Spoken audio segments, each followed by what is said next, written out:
Well, hello, everyone. Thank you for tuning in to this session of Jabbering with John. Today, my guest is Suzanne Wiest. Suzanne has been a resident of Brethren Village for a number of years, and we're sitting in her apartment here in Village Manor. And I've had the privilege of knowing Suzanne since I arrived here, can you believe this, 10 years ago. Thought it might be fun because Suzanne has something special that's coming up on December 24th. Now, would you mind sharing what that special event is, Suzanne? Well, that's a birthday. A birthday. And I've heard it on pretty good authority that that's a special birthday that's coming up. Well, 102. I think that's a special birthday. You think that's a special one? Yes, and I think I can speak for anybody who's watching this interview. We would be very hard pressed to say that you are 102 years young. You look great. You look great. Thank you. How does that feel? I feel good. I feel good. I don't feel like 102. What do you feel like? What's it feel like to be 102? I should say I don't move as fast, and I think about years past, and I think most about the decisions that were made in my lifetime. And as the girls here say, well, what were some of the big things? I said, World War II was the biggest. I graduated from Millersville in 42, and it just took the boys right out of the class. And with rationing, and that was the beginning of, I'd say, women's lib. Up until that time, if you were married, you were not a teacher. They expected married women to be at home. But then the war came, the women got in the factories and took men's jobs, and that created a whole different culture. I think that was, and I remember the Depression. I was 12 years old. I can remember people, we lived on a farm, and there was no welfare program at that time. People in the city that had no work, they'd come to the farm and just beg to do anything for milk and eggs. So I can remember that crowd. And Mother would say, well, you can't give it all away. We still have to pay taxes, and we still have to buy, well, the food we bought, I think, was mostly sugar and flour. We ate most of our own vegetables, chickens, pork. Life was so different.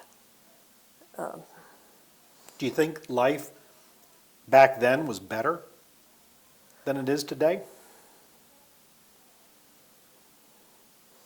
Well, as a kid, my observation was it was better. I don't know. I think financially it was hard for the families. We were not poor farmers, but you learned a lot from being on the farm. I thought that's a good life. What are some of those things that you learned on the farm that you've carried through to today? Oh, I think seasonal things, the seasons, the weather. I'm still very interested in weather and the sky and, well, appreciation for the labor that goes into farming. It's a lot of work. Tobacco was the cash crop, and that disappeared. But everybody, the kids helped in the tobacco too. Mm-hmm. And, I mean, what they could do, but Mm-hmm. yeah. And well, we had cousins in the city that we were close to. And church, I think, was more important than many families today. Mm-hmm. That's my observation is the family, the importance of the family is different today with two income members of the family. That's different. Mm-hmm. Mother is always there before. Mm-hmm. Now, I think your mother worked away from home. She did. My mother didn't. Mm-hmm. In fact, we needed help to feed the crowd. Mm-hmm. Now, I know that your sister is a resident at Brethren Village. Yes. And just in the interests of full disclosure, Suzanne's sister Shirley Rank, and my mother have been friends since, I believe, first grade. So as we were talking before we started filming, it is amazing how all these family connections and social connections all seem to kind of come together here at Brethren Village. They do. But in addition to Shirley, how many siblings did you have, or do you have? I was the second of 5. Shirley's the only surviving one. Okay. I had 2 sisters and 2 brothers. The oldest was a sister, and the youngest is a sister, and then 2 brothers in between. Okay. And then with that size family, then when you got married, I had 5. had 5 children as well. Mm-hmm. Okay. So could you tell us a little bit about where your children are? Oh, boy. Well, the oldest one is Natalie, and she lives in Houston, Texas. She married a Texan, but she didn't meet him in Texas. She Okay. met him in college, Okay. and he wanted to go back to Texas, so that's how she got down there. Then the second one, Ed, has moved. Worked for Mellon Bank, and they had moved him around a lot in the international banking. And right now he is in Philadelphia. The next boy is Randall, and he's an MD, recently retired. He lives in Alaska. Wow. He always wanted to go to Alaska, and when he was in medical school, he had to get government help for tuition, and you had to return time, and he elected to try to go to Alaska, and he liked it, and he stayed. Mm-hmm. The next boy is John, and he's in San Francisco, and he was in marketing, pretty much retired. Most recently, works part-time for Williams-Sonoma, Oh, the yeah. big department Yeah. store. Yeah. And then the youngest one is an MD, and he's in Asheville, North Carolina. Well, I understand that a couple of years ago you were doing some pretty good traveling back and forth. It sounds like you're visiting your kids. Gave you some great experiences and some great places to visit. That's right. Yeah, I'm glad we traveled. Mm-hmm. It's an education. It is. It is. It's always a little different than what you think it's going to be. In your traveling days, what were some of your favorite places you visited? Well, my husband, finished at Penn State, Hershey. And one of the big bonuses was a sabbatical year, and we took it in England. Ooh. I think that was very educational. Mm-hmm. Being a civilian in England is different than being a tourist. Oh, yeah.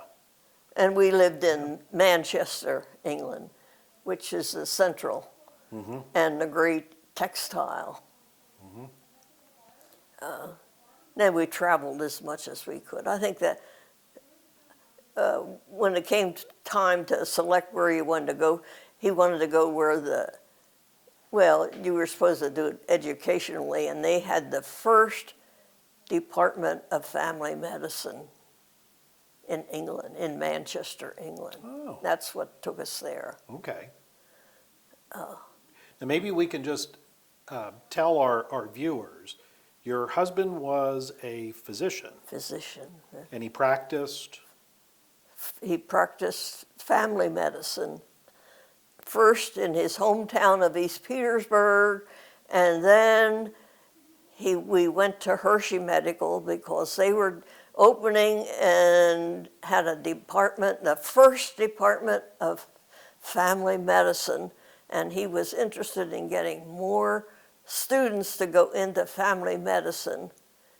And it was politically very popular when we went there, but as time went on, I think the specialties took most of the graduates.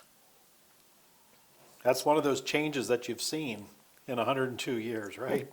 The delivery of medical care is the biggest thing, and it's changing, and my boys say it's not finished changing. The doctors aren't happy with it, patients aren't happy with it. It's got to change. Politicians, I don't know what the answer is, but it's got to change. Well, I think there are some people that we should tell them to come talk to you. So you experienced medicine as the spouse of a physician, and you're the mother of two physicians. So I think, Suzanne, you have a pretty good idea of what happens in healthcare. So I'd be happy to put your name forward. Family medicine. Family medicine. Yeah. Well, it's where most people experience healthcare. Yeah. Now, there's some other things that I know about you. I understand that you are a pretty accomplished bridge player. Oh, social bridge player. Social bridge. I'm not a master player. How many years have you played bridge? Oh, I guess I got started in college when they always needed a fourth. They needed somebody. That's how I got started. Okay. Okay. And do you still play bridge? Oh, you bet. In fact, I had one table comes here once a week. But not many in Village Manor. They come from Fieldcrest. Mm-hmm. Yes, I understand that there is a floating bridge game that makes its way here to your apartment. Yeah. So, very good. Monday afternoon. Monday afternoon. So if anybody's trying to call Suzanne Monday afternoons and she doesn't answer, chances are she's playing bridge. Oh, yeah. And there's another thing. I think soon after I came to Brethren Village, I learned that you and I both share an interest in a form of music. What? Opera. It was opera, isn't it? I love it. Yes. I got it. When I was in high school, I guess it started on the Saturday afternoons. That's what started me. And then church, my music education really was church music. Mm-hmm. And the choir directors were interested in opera, and so we'd talk opera. Mm-hmm. Yeah, I think a lot of us remember the Texaco broadcasts. Oh, you bet. And you probably remember Milton Cross. That's Who right. kind of guided a lot of people through the first times they were listening to operas. Right. Did you have any favorite singers that you like to listen to? I liked Kristen Flagstaff and was it Lawrence Melchior? Melchior. Mm-hmm. Well, the Italian singers, can't think of their names. There were a lot of them. There were a lot of tenors, especially Yeah. tenors. Yeah. You bet. I like to talk to, there's so few people that I can talk to about opera, and I enjoy talking to them. And then finally, when I was an adult, I got to the Metropolitan. What was that like? Oh, that's like a dream come true. Never, as a kid, I never thought I'd get to the Metropolitan. Pretty good from a farm girl from Yeah. Roarstown, isn't it? That's Yeah. right. Oh, I'm very fond of that. I learned a lot. In fact, the fine arts, music especially, whether it's orchestral or choral, vocal, I'm very, very fond of that. Mm-hmm. Have you ever been to Chautauqua? I was looking, Chautauqua, New York. I know about it. I've never been there. Have You you never- been there? yes. Have you been there? Oh, What was that like? That is wonderful. That's people that are interested in the fine arts. Mm-hmm. Politically, too. I think Chautauqua is wonderful. How many years did you go to Chautauqua? Well, we just go for a week. We didn't go for the season. Right. Maybe 4. Oh, wow. Yeah. I thought it was a wonderful place. Mm-hmm. Yeah, there's lots of interesting moments that people remember from Chautauqua, You bet. you know, You and bet. then other forms like at Tanglewood Yeah, in and Massachusetts. And guess we might have been there, but I don't know if we were at Tanglewood for a concert. But that's what I like. yeah. Well, you have a lot of interests. I think as I came in here, you have an atlas that you were doing some research on where your son, did you say, is going to be heading on a trip. He's hiking down in Patagonia. And- He always wanted to go to Buenos Aires, so that's part of it. Mm-hmm. So like a good mother, you're keeping track of where he's going. That's why I like an atlas, because my kids are going places that I never went to. Mm-hmm. Well, it's nice to see atlases, Oh, you know, you instead bet. of just going online and Oh. kind of looking at Google Maps or something. I need an atlas. I'm a map person. Mm-hmm. You like to know where you're looking, where you're going, and where Right. you're at.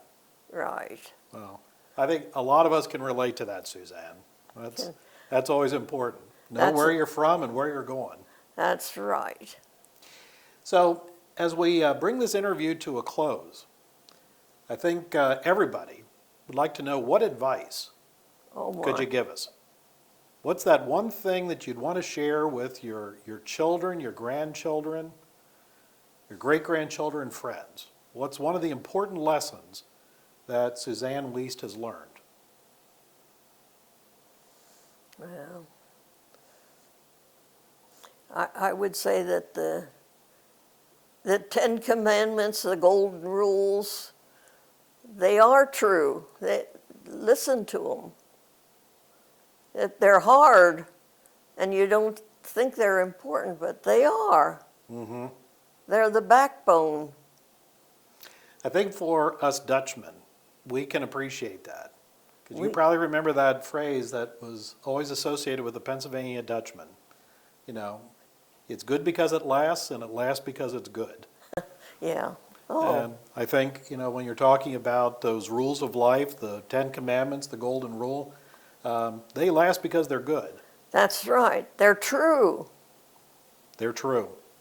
And I think there's also something that's lasted for 102 years that's also pretty good, and that's Suzanne Wiest. So thank you very much for taking the time today and sharing with us. Thank Sure. you for your friendship and for all that you've taught me in 10 years that I've been here at Brethren Village.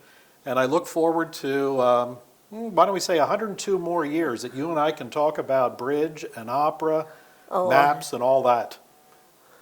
Have you been to the operas? Have you been to the Metropolitan? I've been to the Metropolitan Opera plenty of times, yes, and I love it. I love it. It's surely you can hear it on the radio, but hearing it live is still different. It is really a remarkable moment. Yeah. And for some of us, we will never forget when the lights dim and they go up into the ceiling. Yes, isn't that and you hear the beautiful? orchestra start. Yeah, yeah. There's something about opera, isn't it? Well, for me, it certainly is. It taught me so much. Mm-hmm. You learn, I learned a lot. History and, well, say the Crusade, whatever, from the Crusades on, you learn. Yep. Lots of things to learn at the opera. Yes, that's right. So with that, maybe you want to tune in to any of the streaming that the Metropolitan Opera has, or tune into YouTube, and you might be able to come across some of the operas that Suzanne has enjoyed. Lawrence Melchior and Kristen Flagstadt. Yeah, they're going. I like the way you think, though. They were remarkable voices. Well, I think, Suzanne, we're going to have to bring it to a close here. You and I can talk off camera a little bit more. But for all of our viewers out there, I hope you've enjoyed getting to know Susanne Wiest a little bit more. If you think about it, maybe come December 24th, you might want to send a nice little birthday greeting to Suzanne. And until next time, I wish you all a very good day. Thanks. Thank you.